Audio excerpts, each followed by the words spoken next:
र अहिले चाहिँ म पोखराबाटै हिँडेको लगभग 2 घन्टा जति भयो र यो बाटोमा हिँड्दै गर्दाखेरि मैले चाहिँ ऐसेलु भेटेँ र यही ऐसेलु चाहिँ टिपेर खाएर बल्ल म माथि दरौँ थाप्लेतिर लाग्छु र हजुरहरू पनि यो दरौँ थाप्लेमा आउन चाहनुहुन्छ भने प्लिज आउनुहोला किनभने यो ठाउँ चाहिँ अरू ठाउँभन्दा चाहिँ एकदम अलग टाइपको ठाउँ छ यो ठाउँसम्म आउनुको लागि तपाईँहरूले धेरै नै उकालो पार गर्नुहुनेछ र पक्की रोड छ बिल्कुल पक्की रोड छ र त्यहाँ दरौँ सिरबारी जानको लागि लगभग लास्ट 1 या 1.5 किलोमिटर मात्रै तपाईँको कच्ची बाटो भेट्नुहुनेछ नत्र पुरा पिच बाटो छ यति पिसफुल ठाउँ छ त्यहाँ चाहिँ खास गरेर बुद्धको मूर्ति छ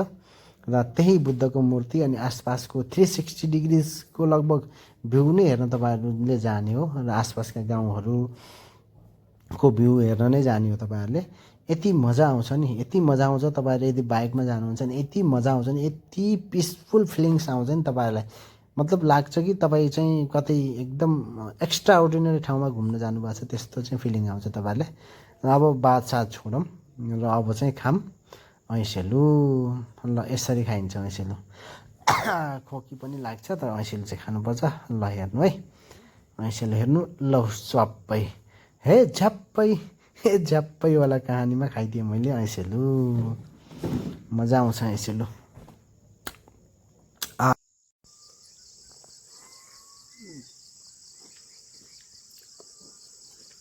खायो रे खायो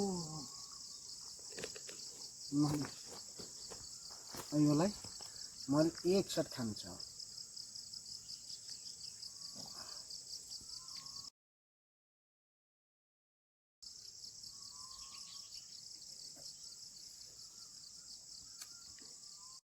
है त्यसका बाजे के को अमिलो भएको यस्तो टोपी नै खोल्नु बनायो हट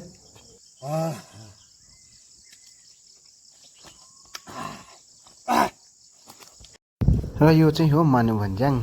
र यहाँ चाहिँ तपाईँहरूले सानो पार्क देख्न सक्नुहुनेछ र यसको अर्कोपट्टि रोड पारिपट्टि तपाईँहरूले एक होटल भेट्नुहुनेछ त्यो होटलमा हजुरहरूले चाहिँ मजाले खाजा खान सक्नुहुनेछ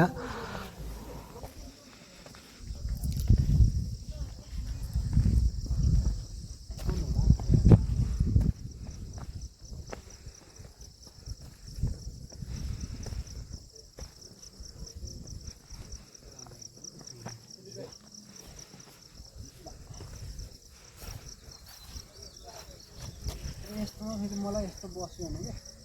भमिट आउँछ यस्तो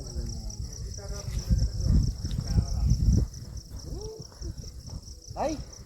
तिमीहरू त म सानो छ है तिमीहरू त म सानो छ है तिमी 80 वर्षको म 5 वर्षको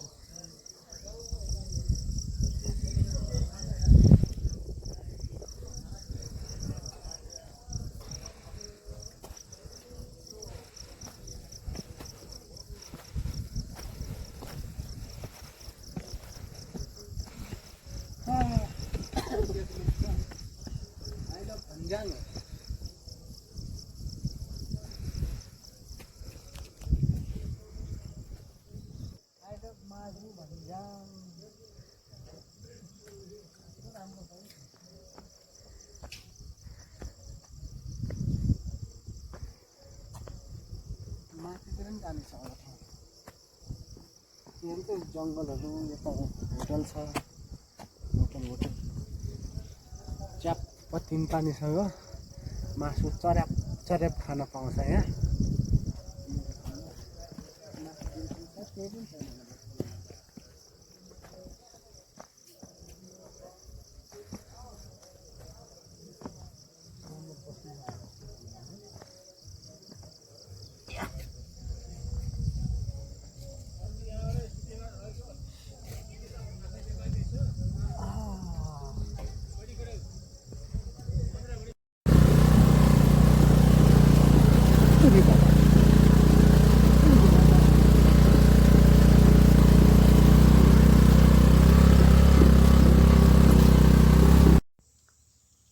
खानुपर्ने यस्तो रहेछ यार यस्तो च्याप्प नुनै लागेको लाउनु हामी फाइनली आइपुग्यौँ दरुङको थाप्ले।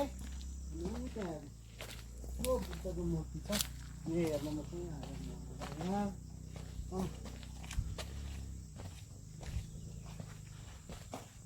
मेरो साथमा चाहिँ क्यामेराम्यान पनि घुम्नु म बताउनु भएको छ। हजुरले पनि दरुङ थाप्ले आउनुहुन्छ भने एकदम हार्टली वेलकम छ। अनि यहाँ आउनको लागि तपाईँ चाहिँ स्याङ्जा हुने स्याङ्जाबाट राइट साइड कटेर पुरै पिच बाटो छ। अनि लगभग त्यहाँ पिच बाटोबाट लेफ्ट गरिदिएपछि कति 1 किलोमिटर छ होला यस्तो कच्ची बाटो छ। यस्तो कच्ची बाटो अनि बाँकी बेस्ट बाँकी माथि कस्तो छ आउनु हेर्नु होला।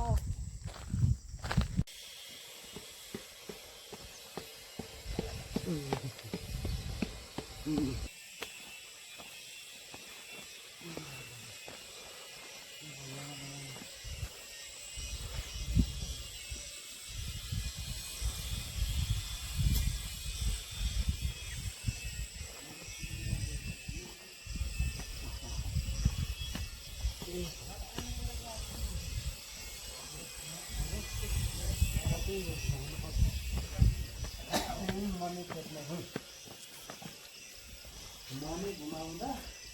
बिस्तारै बायाँ पक्षमा चाहिँ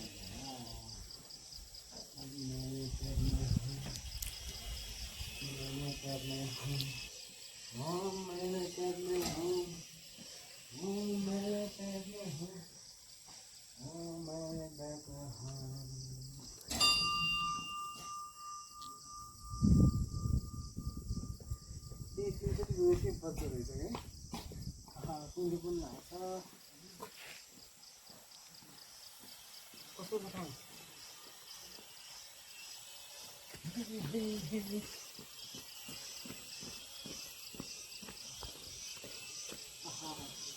कुहिरो लागेको कुहिरो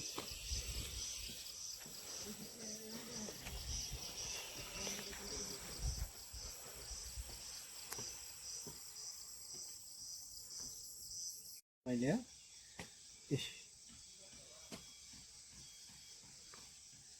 कस्तो दामी कि जाने हेर्नु यसको पनि यस्तै बनाउनु पर्ने हो। यहाँको यो ट्याटु कि यसको ट्याटु चाहिँ यहाँ बनाउनु पर्ने यस्तो गरेर ट्याटु कि एउटा इगलको एउटा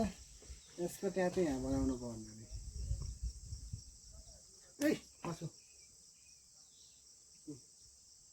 कस्तो खतरा हो क्या त्यहाँ समात्दो रहेछ हेर्नु हजुरहरूले नि यस्तो हुन्छ कि कस्तो है दामी हेर्नु। यसको ट्याटु बनाउनु पर्यो एउटा यहाँ एउटा यसको ट्याटु निस्किन त घुम्न पर्यो।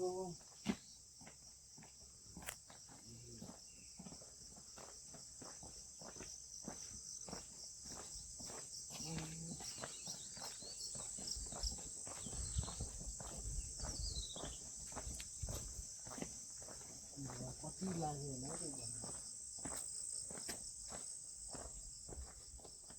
यता हेर्नु न यहाँ यता आउनु न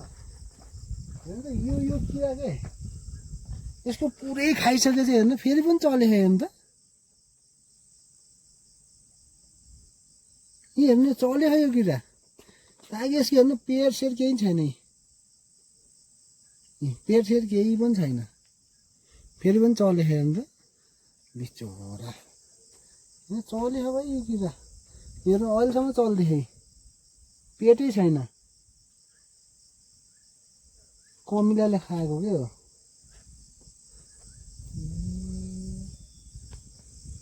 एउटा खुट्टा यहाँ खाइदिएछ एउटा खुट्टा यहाँ छ कस्तो गरी जोड्ने हेर्नु न यसको ऊ होइन एउटा हेर्नु यसको खुट्टा यस्तो गरी हेर्नु त जस्तै यो यहाँ यस्तो जोइन छ क्या यस्तो गरी जोइन कमिलाले खाएर ऊ हेर्नु त चल्छ बिचरा अहिलेसम्म सास छ भाइ कमिला कस्तो पापी कमिला रहेछ है बिचरा अहिलेसम्म चल्दैछ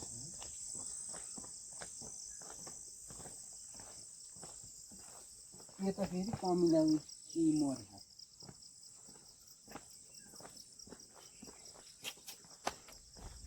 तर आज चाहिँ उस भयो कुहिरो लागेर देखिँदै देखेन है ठाउँहरू कस्तो किन होला यो पानी पानी फाल्नु होला है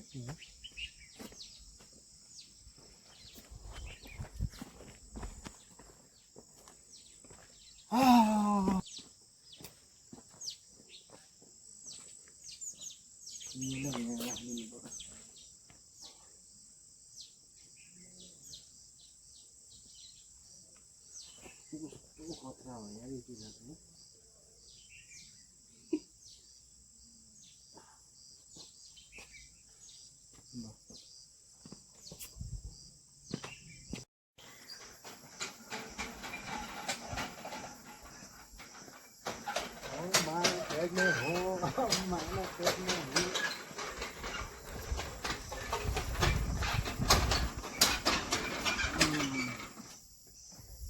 जानु पर्यो